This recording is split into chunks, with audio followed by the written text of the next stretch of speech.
this thing sounds pretty good, doesn't it, guys? I've just fitted the APE-CR484 camshaft, and yeah, got this thing ready to go. So we've got the intake manifold upgraded to the 55mm and the 6.2 GPS fuel injectors as well. Now this fat bob is currently running the Vance & Hines mini grenades, so I'll give you a look at them in a minute. But yeah, that's basically, it's just a full stage 2 bike, and we're going to be dyno tuning it here just to see how this thing comes up.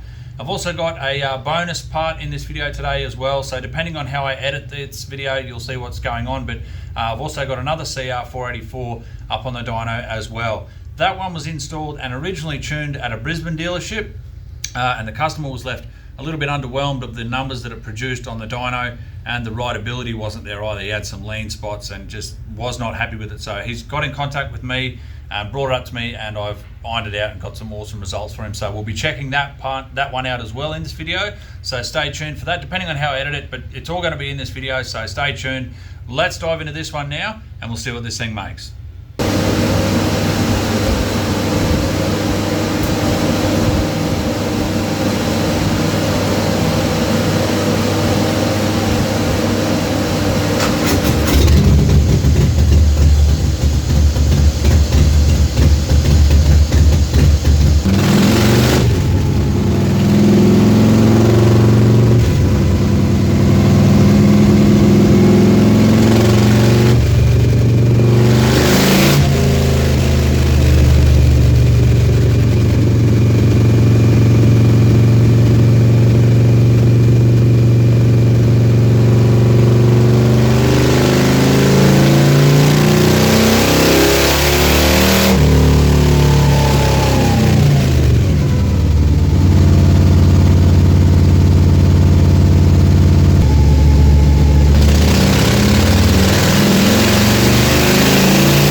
Well, guys, there's a lot going on in the dyno room. We can't seem to keep the phone up on the tripod, but anyway, we'll address that as best we can.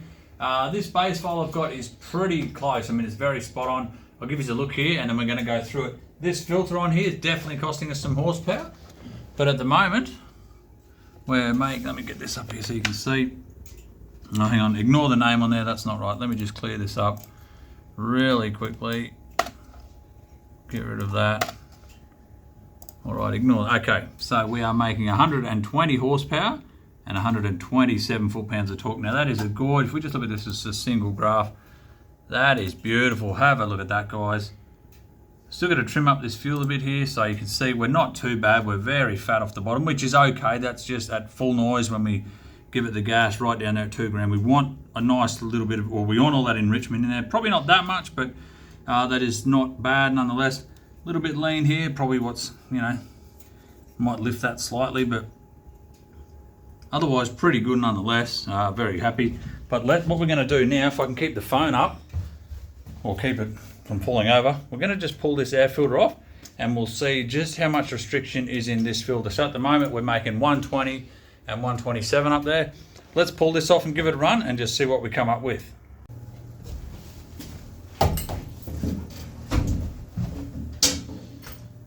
Alright, so we're just going to get this filter off and see just how much of a restriction we've got there. It may change the air-fuel ratio slightly when we do this, but just for science, let's see what's going on. But guys, I just want to touch on air-fuel ratios again. It is quite a hot topic. When I'm using the wideband tune, so what I'm doing at the moment, I'm using the wideband sensors in the dyno to get the reading of what's going on, and that's coming up there on the graph for me, which is what I'm making my adjustments to. And when I use the Techno Research direct link wideband system that does, you know, the tuning side of it for you, what the difference between those readings is very minimal. Whether you're running the sniffer up the exhaust here or you've got the wideband in the header pipe, I am finding every time I use the widebands in the headers, I'm using the vacuum port off the dyno here to sniff, you know, to pull the gases out of the O2 block, so the wideband sensor is getting a most accurate reading. And of course, because I'm using that vacuum port, these pipes are actually connected to the widebands on the dyno. Now when you compare the two differences, it is, now some will argue it's a massive difference. We're talking about half, you know, we're seeing say 13 on there, we're seeing 13.5, so it's not a drastic difference at all. I'm just going to take these off in case they decide to go in there and get eaten. But look, let's give this thing a run. As I said, yeah, with the wideband sensing, you know, some people say, oh, this isn't the most accurate way to do it. The difference between them, obviously, when you really want to narrow that, I mean, these things will run on wild tunes. I've seen some, I know there's probably a lot of tuners out there have seen just how these things will run on a very bad tune. I mean, they're very resilient, yeah. But anyway, enough of that. Let's just see how much power we make now. We're just going to fire this thing up, give it a quick run with the filter off, and see what we come up with. Hopefully the phone's going to stay still for me. Actually, I might leave it there and see what happens. Let's do this all in one take, eh?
Guys, we found some numbers there. I just want to explain a couple of things to the new viewers and stuff like that. Always do at least 2, sometimes 3 runs of the same adjustment, just to ensure I'm getting a good back-to-back, just so I'm getting good data to go off, because you know you might still have some enrichment left on in one, and you're adjusting. So you want to make sure you do at least 2, maybe even 3 runs of one adjustment, just to see everything's ironed out. But let's take a look at this. As expected, there is some increases there in the numbers, but what do you think it is?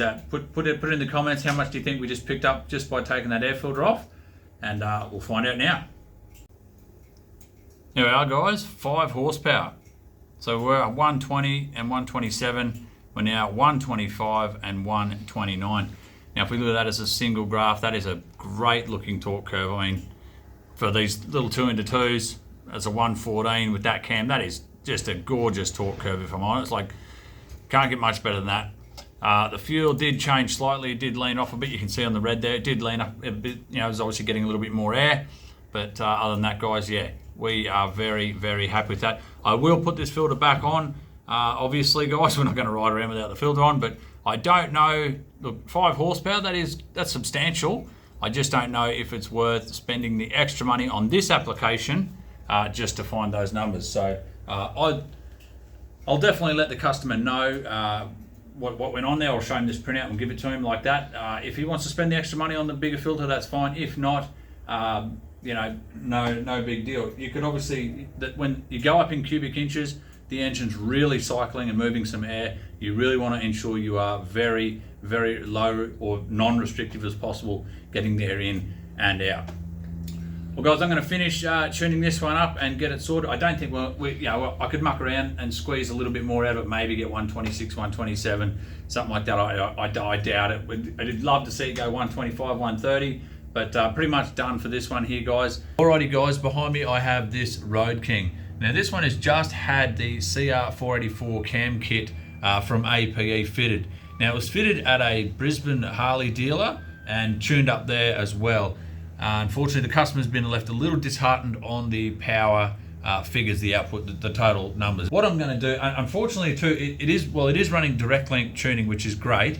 But it's the earlier USB one, so it doesn't actually save to the stick. The later ones with the clear part on there, you can actually save the file to the USB stick, which is what I do.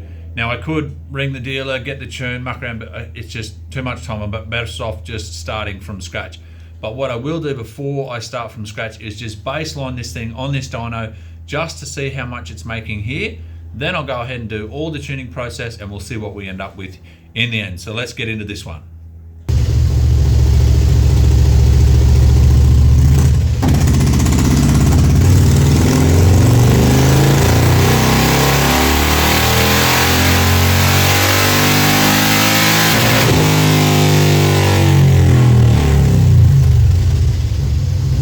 Alright guys, there we are. There's our baseline there. So 104 horsepower and 119 foot-pounds of torque. Now the graph, well, it's not coming right out to the top end of the rev range there. It's laying over there. You can just see it's just not making any power. To me, there's no timing, definitely no fuel there. We will address that.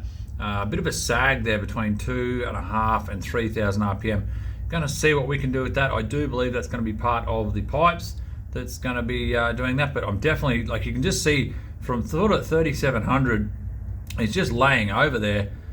It's just not making any power at the top end. Like specifically from here on, it's just, you can see it's just laying over. To me, it wants to come up here, but yeah. Anyway, let's get this thing tuned up, and we'll see what we end up with in the end.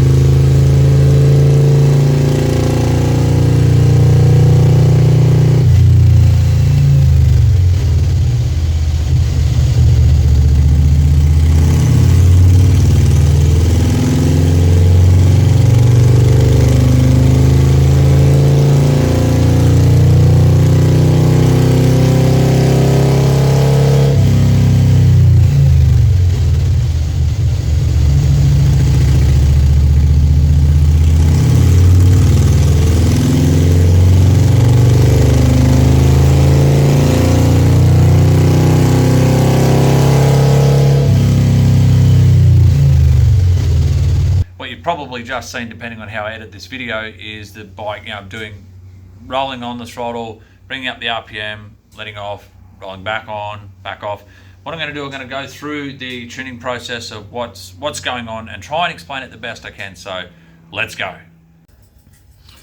All right, guys. So what we're looking at here is just my first run calibrating my VE tables. You can see how lean we are here on the front cylinder. These values represent a percentage of more fuel that needs to be added. So, 36, 40, 40% more fuel in those areas is very lean, very, very lean. Not too bad here in this little area here, but need fuel here. So look, this isn't the map that was in the bike. This is a new one I'm starting with. I didn't actually have one for this software level. The one I have is for the later software level. This is the 6-pin data link, so 823 level software. I could have copied and pasted a tune, but I'd rather just build one from scratch for it. So I've got it. The front's not too bad there. It actually took a bit of fuel out in some spots, but again, majority of it wants more fuel here down early on as you roll on. That, get a lot of cylinder fuel early. So we're getting good manifold vacuum, which is great. We need to just add that fuel in. We're going to run this calibration process a couple more times. We are running obviously the wideband sensors in there to collect this data using the direct link software, but so far we're making some good results. We'll just see how this thing pans out in the end.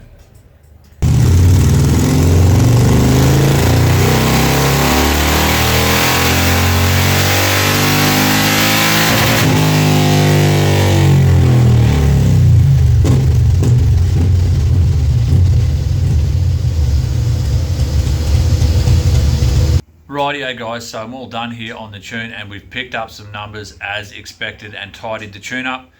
Well, there we are folks. Huge increase in power from the top end here. We've got fuel and timing up there, making some awesome power up the top.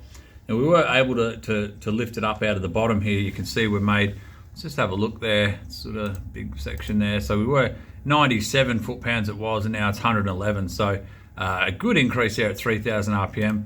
A little bit below that, what have we got? 95 we were, now it's 103. So really, really good increase there. I'm very happy with that. I think the customer's really going to enjoy this. I believe it's going to feel very, very different to ride, a lot smoother. It's just going to be a better bike to ride, no doubt about it.